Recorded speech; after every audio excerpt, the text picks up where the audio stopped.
You all got the packet that we submitted. We submitted the engineering report on the barn. One of the requirements is to show the site plan without the barn on it, which Joe or Sandy got in your packet with the barn shown. We initially, I was hoping that I could keep the barn because the barn by today's standards and the zoning ordinance is, of course, non-compliant. So long and short of it is we're really not able to keep the garage, and the structural engineering report pretty much says it all. So our proposal is to remove the garage, and then when we do build the house on one of those lots, we'll be rebuilding an outboard garage, but of course we'll have to comply with the zoning ordinance for the maximum height of 14 feet. So we're here before you tonight to demolish the garage. Further comments from the audience? Yes, if the slab, the integrity of the slab, I mean, you can do 4 samples to test that. So, I mean, the fact that there's cracks in the slab, you know, what year was the garage built? Everyone's garage has cracks in the slab. So, if you don't move the garage, there shouldn't be a problem with it staying right where it's been for all these years because slab. Yeah, right. He commented on that, but that wasn't. Yeah, the least issue of the barn is actually the slab. The issue is the structure, and the structure is. Structures can be reinforced. Well, they tried that. I'd like to comment on the structure. I talked to Tim Willis, he's the vice president of the Barn Preservation Network, and he looked at it Saturday from the outside. He said that it looked structurally great from the outside. He would challenge anyone on that. And, you know, don't just leave it, like my husband said. Leave it and work around it. I totally agree with you guys. I looked at it from the outside too. We initially had ideas of keeping it. Then when we got inside the barn, and had a structural engineer take a We look can at have it. Jim come in and check it out. Yeah, he said he'd come and free of charge, he would challenge anyone that it's structurally okay. He looked at it from the outside, he looked at the window. He said he has no evidence from outside or looking through the window that it's structurally challenged at all. And he loved to come. 4 minutes, could you just give your name? Sure, my name's Barb Eckhout, 220 Linden.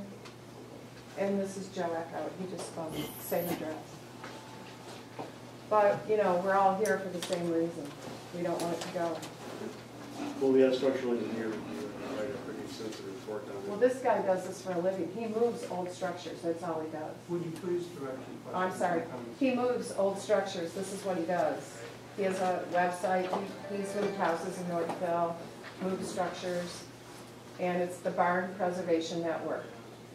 So, that's, you know, he came and looked at it with me Saturday during the day. It was a bright sunny day, and that's what he said. And he'll stand behind it. Yes. Denise Nash, 417 West Dunlap. I mean, there are a lot of people, there are a lot of people in this town that have done an awful lot of things to keep historical structures as is. I mean, Walt knows. I mean, Robin right here, they have a barn in the back, and they had to, I'm sure, do a lot of work to that to make it inhabitable, right? If you have an office or something like that. And I just don't understand it, like, just, you know, this might sound off topic, it really kind of think is, but today I just happened to be, there was a fire or something on Center Street, and had everybody going down Baseline, and I was driving through Cabbagetown, and it just kind of occurred to me that there are a lot of really nice looking new Victorian houses in Cabbagetown, and it seems as if, you know, they don't have a historical commission telling them what to do, and everything looks, the new ones look great. And I don't know why we have all these problems here. It seems like all the new houses that get built are, you know, even though we have the commission, it seems as if they look funky, or there's, you know, the windows are too small or something. They don't look historically accurate. So, I mean, I don't want to lose this. It seems as if things are changing. We're getting these new Victorian houses in the district that don't look old, and this is one thing that is old, can we please maintain it? Can we shore up the structure? I mean, whoever bought the property, Mr. Miller or whomever, I mean, when we buy our property here, we have to fix things up that are on it, you know. The people across the street from me completely gutted their house down to the studs, raised the ceiling and the first floor up so they could have more headroom, and, I mean, they did an incredible amount of work. Why can't we keep a barn? We moved our garage. I mean, I understand, but if you fix the structure, you can move it. I mean, I know you could. Thank you. Yes. Okay, Sharon Jansen, Linden Street, 320 Linden Street. We've actually been, my husband and I have only been in Northville for a couple of years. We actually live right next door to the property. And we worked really hard. It was my dream since I was a little girl to live in downtown Northville, especially historical. We gave up a lot. We gave up a lot of space. We live in this tiny little house in the historical area. I could have been more thrilled to find a house next to this beautiful historical barn that we lived in. Every day, when I look out my kitchen window, it reminds me why we lived down where we do, or we gave up everything so that we could live there.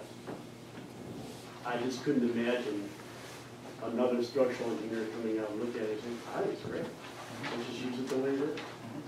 So I'd be perfectly pleased with that, happy with that. Mark, for your information, the city does not have a structural engineer on staff, I believe.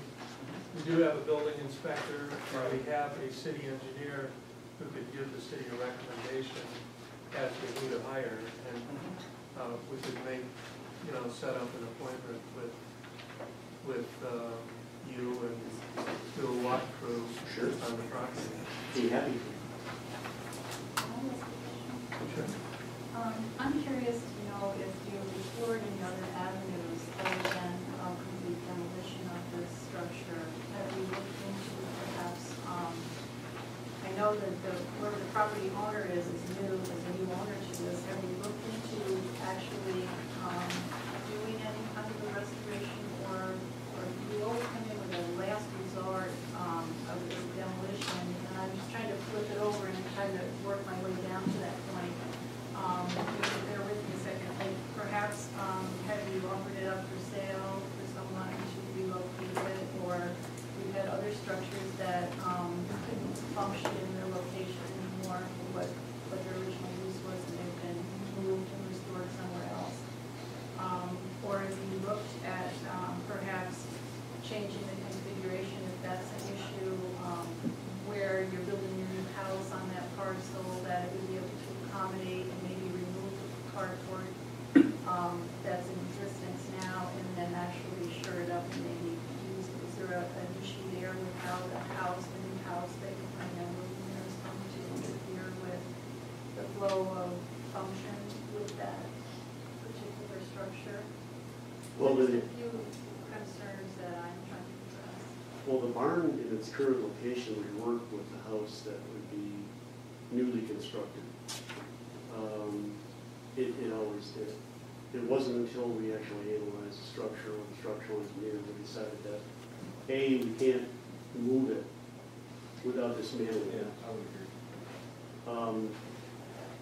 B, we can't take it all apart and rebuild it because then it's not compliant with the zoning rules. As far as offering it for sale, that's a great idea. I'd offer it for sale to any of these folks tonight that would want to buy it. I'm sure Mike would entertain the idea of that.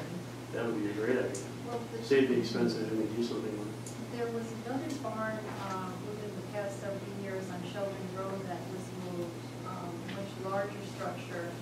And I believe there was a company, I think called Legendary Timber Works, that worked with the township, and actually that was a large development project and it had to be moved. And that was a very successful move. I'm just wondering if you've looked into also the Mayberry Park barn, the Legendary Timber Works group worked in that process as well. And I'm just concerned that there might be other avenues that we need to explore rather than just start at the bottom, last resort of the demolition. I'm not saying, you know, it's just someplace that we need to start and kind of move through a different thought process and perhaps work with that. Can I just say something real fast? I just want to say, I think most of us here though, don't want it moved. We don't want it moved. We like it where it is because it's part of the character, like, you know, people are talking about when we drive by, like my house. I mean, Rebuild it. we don't want it moved. I mean, I know what you're saying, and I think it's a great idea. Just don't, you know, tear something down to tear it down. But really, we want to keep it. Sell the property to somebody that will Yeah. rebuild it and leave it the way it is. There's people out there that will do it. And I have one more